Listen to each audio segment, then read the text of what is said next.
Jangan lupa subscribe, like, komen, dan share YouTube TVRI Bengkulu. Dan nyalakan loncengnya ya. Terima kasih pemirsa, Anda masih bersama kami di Berendo Ruang Konsultasi. Baiklah pemirsa, kita lanjutkan perbincangan kita masih terkait dengan generational trauma. Saya pengen tanya nih Mbak, tadi belum selesai ya perbincangan kita terkait dengan apa sih contoh nyata generational trauma pada keluarga di Indonesia. Keluarga di Indonesia ya, memang terkadang kalau di jurnal-jurnal yang ibaratnya kontemporer gitu ya, yang update itu kita nyebutnya Asian parents itu ternyata punya karakteristik gitu. Ternyata generational traumanya juga cukup unik gitu ya. Memang kan parenting di Indonesia itu kan cenderung yaitu tadi kita punya ciri khas gitu ya, nyebutnya orang-orang biasanya yaitu Asian parents gitu ya. Berbeda nih sama American parents. Kalau misalnya American parents itu kan mereka yang ibaratnya terkenal di dunia adalah ketika 17 tahun mereka dibebaskan untuk keluar gitu ya, untuk eksplorasi dan memilih.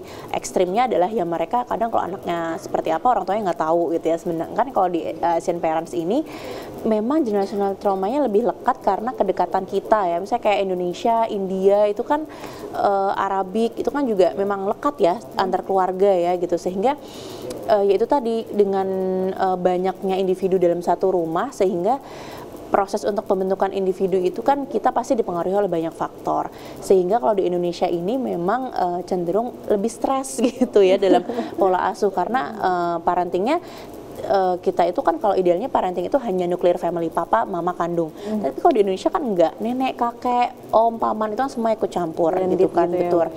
Sehingga apa? Sehingga ya memang traumanya itu tadi mulai dari misalnya dari kecil aja gitu ya. Misalnya ternyata anak misalnya nggak boleh makan, misalnya mamanya tidak memperbolehkan dia untuk makan manis, sedangkan kakek nenek ngasih makan manis itu aja udah jadi masalah gitu ya. Kadang anak usia 4 tahun bahkan 2,5 tahun, 3 tahun itu kan udah mulai paham, mereka sudah bisa menangkap gitu respon-respon sosialnya. Ini kenapa sih orang dewasa aku berdebat sendiri gitu kan, sehingga mereka juga mengalami kebingungan. That's why visi kita perlu belajar nih gitu bagaimana menjadi orang tua yang bisa sehat. Ini adalah yaitu tadi mengkomunikasikan dengan generasi sebelumnya juga bahwa kita pengen jadi orang tua seperti apa, dan juga fokus terhadap perubahan dari keluarga gitu ya. Sehingga yaitu tadi kalau misalnya contoh nyatanya ya ya kita sekarang nih misalnya anaknya mau nikah sama beda, atau di Indonesia banyak banget ya kultur-kultur local wisdom yang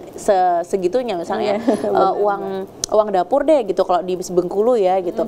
Uang dapur dulu ibaratnya papa mama kita misalnya dulu itu papa kita punya pacar gitu ya, ternyata nggak jadi nikah sama cintanya itu karena uang dapurnya nggak ibaratnya terlalu tinggi gitu, akhirnya menikahnya sama mama kita.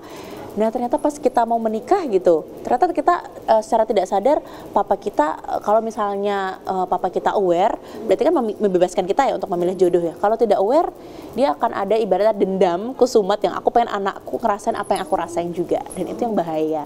Oke, berarti dengan kata lain orang tua yang pengen anaknya itu menjadi seperti keinginannya itu juga generational trauma, Mbak? Yes, karena itu ibaratnya ada ekspektasi yang tidak selesai di masa lalu. Misalnya dulu orang tua kita pengennya kita jadi dokter gitu ya, terus kita waktu itu karena misalnya ada satu dan lain hal kita tidak menjadi dokter, dan kita akhirnya ada secara tidak sadar anakku ayo secara eksak diajarin terus nih sampai misalnya capek dan sebagainya, anaknya udah ngeluh tapi enggak, kamu harus jadi dokter dan sebagainya. Itu adalah generational trauma. Dan di Indonesia itu kan sangat lekat. Iya, sangat banyak banget ya Mbak. Kayaknya kasus itu sampai sekarang juga nggak selesai-selesai Mbak.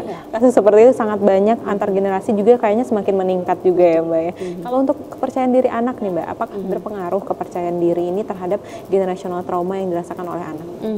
Ketika tadi berpengaruh ke personality, kepercayaan diri pasti ya. Ketika misalnya papanya itu tadi, misalnya papanya dulu dibiasakan oleh orang tuanya adalah kalau mau mencoba sesuatu selalu ibaratnya dilihat hal negatifnya dulu. Sama ketika papanya secara tidak sadar anaknya mau mencoba, oh ternyata dikritik dulu nih, criticize itu kan lama-lama anaknya jadi nggak mau mencoba.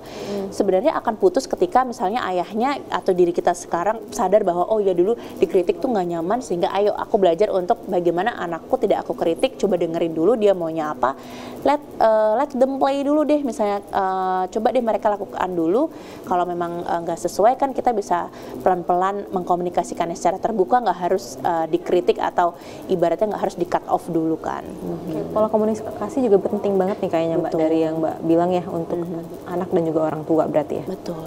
Kalau untuk dari generational trauma ini bisa berpengaruh juga nggak sih Mbak terhadap kesehatan fisik? Misalnya ada suatu kesehatan mental yang terganggu menyebabkan kesehatan fisiknya juga terganggu. Saya sering menemui dan banyak riset yang membuktikan ya. Jadi misalnya ada juga beberapa kasus yang kesaraf gitu ya, karena saking stresnya sehingga ya itu tadi berkaitan ke epilepsi dan lain sebagainya, itu secara riset tuh juga ada. Jadi misalnya dengan stres yang sangat berlebihan yang dipendam gitu ya, misalnya orang tuanya atau papa mamanya kalau berantem tuh benar-benar yang chaos banget keadaan rumahnya, dan anaknya tuh cenderung untuk memendam dan dia tidak punya wadah untuk meluapkan emosinya, dia mendem-mendem terus, ya bisa kesaraf, bisa stroke gitu. Bisa, karena ibaratnya ya kita kalau sarafnya tegang terus, mikir terus, keadaan rumah misalnya kacau terus, kan kita nggak pernah relax. Otak kita kalau dipaksa kerja terus kan lama-lama bisa dull gitu ya. Berarti sangat memungkinkan. Sangat memungkinkan. Ya, Jadi nggak boleh stres di pemirsa di rumah ya Mbak ya. Iya. Oke, ternyata kalau misalnya ada masalah ya itu calling down, ketika sudah lebih tenang bicarakan. Gitu. Kesehatan mental berarti juga sangat penting karena bisa ternyata mempengaruhi fisik ya pemirsa, jadi nggak boleh disepelekan sama sekali. Salah satunya generational trauma yang sering nggak disadari. Kenapa sih Mbak sebenarnya generational trauma khususnya itu sering banget nggak disadari oleh masyarakat? Pemirsa Berendo misalnya nggak menyadari bahwa mereka sedang mengalami generational trauma. Karena ini udah terjadi setiap hari gitu ya. Ibaratnya kita dulu diasuh misalnya selama di rumah 25 tahun di rumah, yaitu adalah sesuatu yang ibaratnya daily life gitu ya, sehingga sudah masuk ke tingkat subconsciousness kita. Kalau misalnya di psikologi tuh ada tuh namanya consciousness, kita sadar nih, misalnya aku lagi ngobrol sama Syifa tuh aku sadar, tapi ternyata ada, kita tuh kayak gunung es kepribadian ya. Ada yang consciousness kita sadar, ada yang kita yang lebih dalam lagi itu adalah subconsciousness kayak kita, nggak sadarnya kita. Kebanyakan nggak sadar. Kadang misalnya kita dengerin orang, kita tuh sebenarnya ingin memperlihatkan kalau kita tuh interest, tapi ternyata mata kita tuh berkata enggak gitu. Saya kayak enggak interest kok gitu, dan itu tuh kelihatan banget. Subconsciousness ini yang ibaratnya terkadang tuh nggak disadari atau kita nggak aware gitu, kita nggak sadar bahwa kita punya sisi-sisi yang sebenarnya kita juga nggak tahu. Eksplorasinya terkadang kepentoknya ketika ketemu real keadaan yang nge-trigger.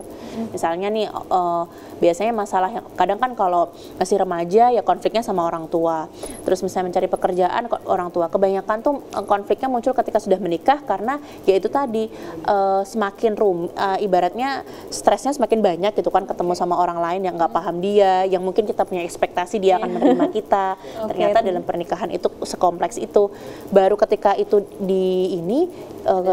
betul ada triggernya, nah itu keluar semua. Dan juga jadi bom waktu tadi. Betul. Nah, tentunya karena udah terjadi setiap hari, makanya seringkali nggak disadari terkait dengan generational trauma. Akan kita lanjutkan pemirsa terkait dengan generational trauma setelah jeda iklan berikut ini. Tetap bersama kami di Berendo Ruang Konsultasi.